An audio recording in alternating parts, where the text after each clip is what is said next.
स्वागत है आप सभी का एसएफ नॉलेज पर। और आज की इस वीडियो में हम लोग राष्ट्रीय शिक्षा नीति जो हमारी पुरानी थी, राष्ट्रीय शिक्षा नीति 1986 इसके बारे में हम जानेंगे कि राष्ट्रीय शिक्षा नीति 1986 क्या थी और क्या था उसमें। ठीक है, चलिए प्रारंभ करते हैं। राष्ट्रीय शिक्षा नीति 1986 वह नीति जिसके आधार पर पूरे राष्ट्र की शैक्षिक गतिविधियों का संचालन होता है, राष्ट्रीय शिक्षा नीति कहलाती है। यानी वह नीति जिसके आधार पर पूरे देश का, पूरे राष्ट्र का, ठीक है, शिक्षा की जो गतिविधि है उसका संचालन होता है, उसी को राष्ट्रीय शिक्षा नीति कहा जाता है। ये आप समझ लीजिए कि राष्ट्रीय शिक्षा नीति इसे कहा जाता है। यानी ये एक प्रकार से उसकी परिभाषा है कि राष्ट्रीय शिक्षा नीति किसे कहा जाता है। शिक्षा राष्ट्रीय उद्देश्यों को प्राप्त करने का एक महत्वपूर्ण साधन होने के कारण हमें शिक्षा की निश्चित नीतियों का निर्धारण करने की आवश्यकता है। कह रहा है राष्ट्रीय उद्देश्यों को प्राप्त करने के लिए करने का एक महत्वपूर्ण साधन होने के कारण हमें शिक्षा की निश्चित नीति, एक निश्चित नीति का निर्धारण करने की आवश्यकता है। आगे देखते हैं।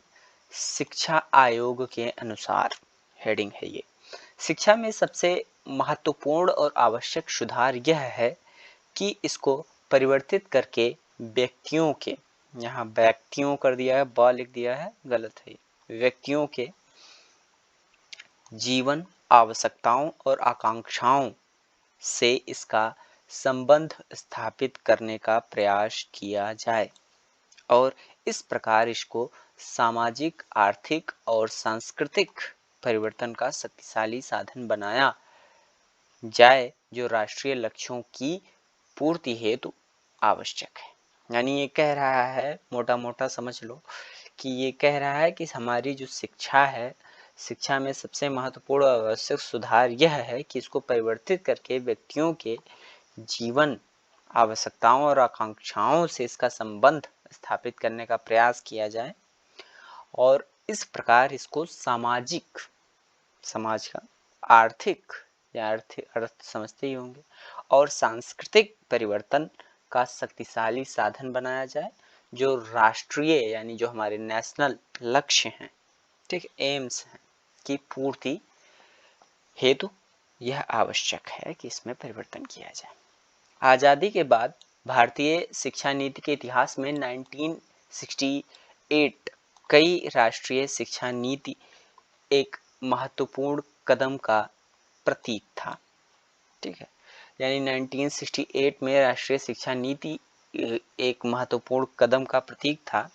इस पर अमल भी होना शुरू हो गया था तथा कई प्रांतों ने अपने अपने ढंग से 10+2+3 की शिक्षा संरचना लागू कर दी थी। त्रिभाषा सूत्र लागू कर दिया गया था तथा कई प्रांतों में कृषि, व्यावसायिक एवं तकनीकी शिक्षा, विज्ञान शिक्षा और वैज्ञानिक शोधों के लिए विशेष प्रावधान किए जाने लगे थे। यानी कई प्रांत जो थे भारत में 1968 से ही 10+2+3 की व्यवस्था अपना रहे थे। देश के सभी प्रांतों में परीक्षा प्रणाली में सुधार की प्रक्रिया, प्रोग्रेस शुरू हो गई थी। आधुनिकीकरण यानी नवीनीकरण जिसे कह सकते हैं, नयापन जिसे कह सकते हैं, आधुनिकीकरण के नाम पर गणित, विज्ञान की शिक्षा अनिवार्य कर दी गई थी, कंपलसरी कर दी गई थी। शैक्षिक अवसरों की समानता के लिए कदम उठाए जाने लगे थे, ये थे। अच्छा, 1977 में केंद्र में जनता पार्टी की सरकार आने से 10+2+3 शिक्षा संरचना के स्थान पर 8+4+3 संरचना का विचार आया 1977 में। ठीक है, इस सरकार ने नई शिक्षा नीति 1979 की घोषणा कर दी। इसे अभी लागू भी नहीं किया गया था कि 1980 में केंद्र में पुनः कांग्रेस की सरकार आ गई और वह पुनः राष्ट्रीय शिक्षा नीति 1968 के अनुपालन पर जोर दिया। यानी उन्होंने पुनः 1968 में जो बनाई गई राष्ट्रीय शिक्षा नीति थी उसी को के अनुपालन पर उन्होंने जोर दिया कांग्रेस वालों ने। परंतु इंदिरा गांधी की हत्या के बाद राजीव गांधी के प्रधानमंत्री बनने के बाद देश में हर क्षेत्र एक आंदोलनकारी कदम उठाने का प्रयास किया गया। यानी राजीव गांधी जब पीएम बने तो उन्होंने हर एक क्षेत्र में जो है आंदोलन करना शुरू किया, यानी बदलाव करना कह सकते हैं सिंपल भाषा में।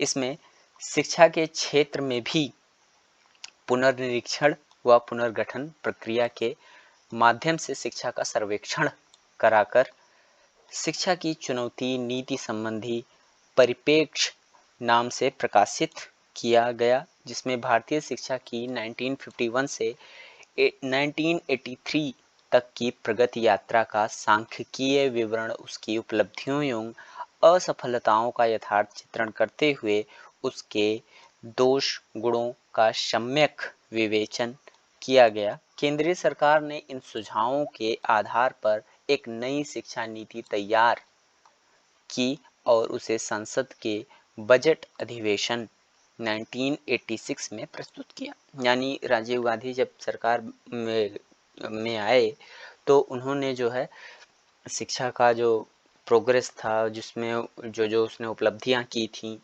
1951 से लेके 1983 तक, उन सब का पुनर्निरीक्षण किया, जांचा पड़ताला उसका देखभाल किया, क्या क्या इसकी उपलब्धियां रही हैं, क्या क्या अनुपलब्धियां रही हैं इसकी, और फिर उसके बाद उसी आधार पर उन्होंने शिक्षा में परिवर्तन किया। संसद में प्रस्तुत करने के बाद इसे पास कराया गया। इस शिक्षा नीति की घोषणा कुछ माह बाद इसकी कार्य योजना, प्लान ऑफ एक्शन, ठीक है, जिसे कहते हैं, नामक दस्तावेज प्रकाशित किया गया। यह भारत की पहली राष्ट्रीय शिक्षा नीति है 1983, ठीक है, जिसमें नीति के साथ उसके क्रियान्वयन की पूरी योजना भी प्रस्तुत की गई और साथ ही उसके लिए पर्याप्त संसाधन भी जुटाए गए, ठीक है।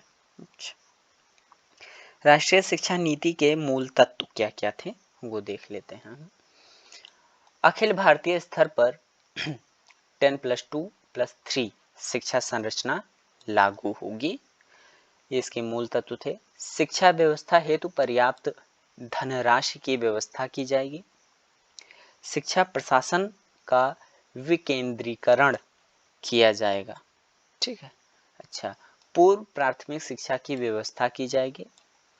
माध्यमिक शिक्षा का पुनर्गठन किया जाएगा, ठीक है, पुनः से उसका गठन किया जाएगा। अनिवार्य एवं निःशुल्क प्राथमिक शिक्षा के लक्ष्य को शीघ्र अतिशीघ्र प्राप्त किया जाएगा, शीघ्र अतिशीघ्र प्राप्त किया जाएगा, यानी जल्द से जल्द प्राप्त किया जाएगा।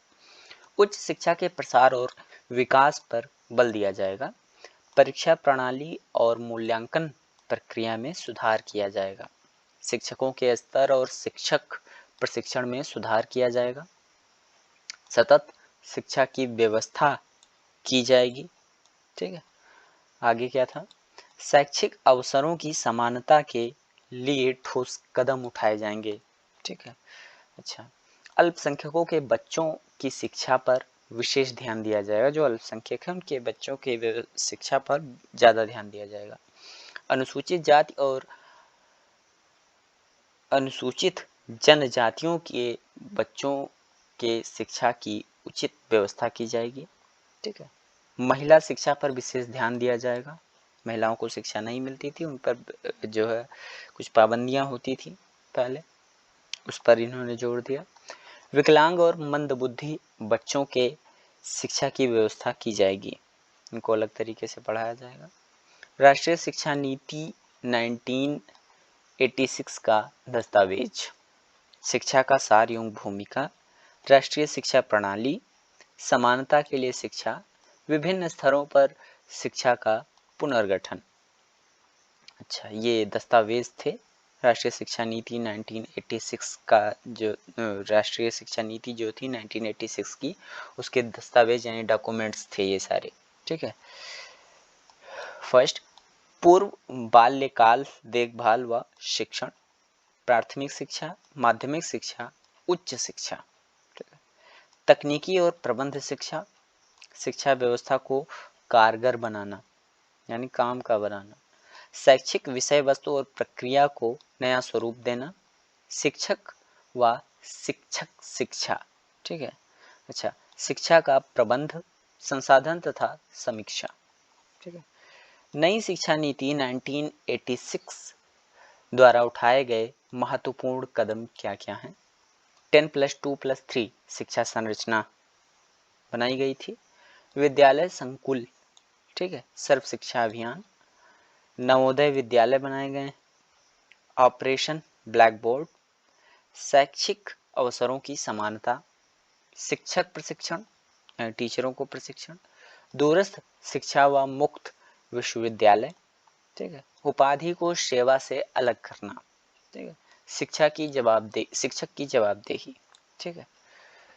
तो ये सारी चीज़ें जो थी, ये जो हमारी नई शिक्षा नीति बनी थी 1986 में, उसके द्वारा उठाए गए महत्वपूर्ण कदम थे ये सारे।